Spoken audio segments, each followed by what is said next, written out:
अस्सलाम वालेकुम। आज मैं बना रही थी मटर और मूंग की दाल। तो उसकी रेसिपी मैं आप लोगों के साथ शेयर करूंगी। तो चलो फिर चलते हैं किचन में और चल के बनाते हैं मटर और मूंग की दाल।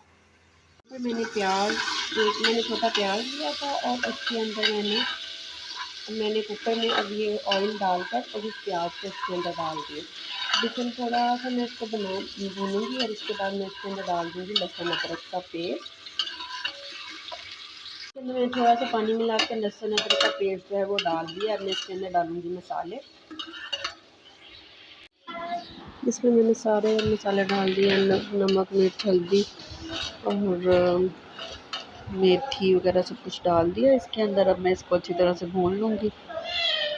ये मैंने दाल को भिगो के रखा था और उसके बाद अब मैं इसके अंदर एक कप पानी मैंने अच्छी तरह से इसको धो लिया है, धो के और इसमें थोड़ा थोड़ा पानी है, इसी के साथ मैं इसको कुकर में डाल दूँगी।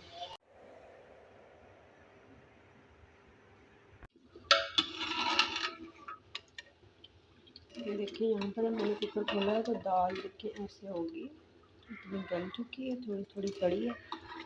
तो थोड़ा सा और पकाऊंगी और इसके अंदर फिर हम सब्ज़ मिर्चें डालेंगे और हमारी दाल जो है वो डन हो जाएगी।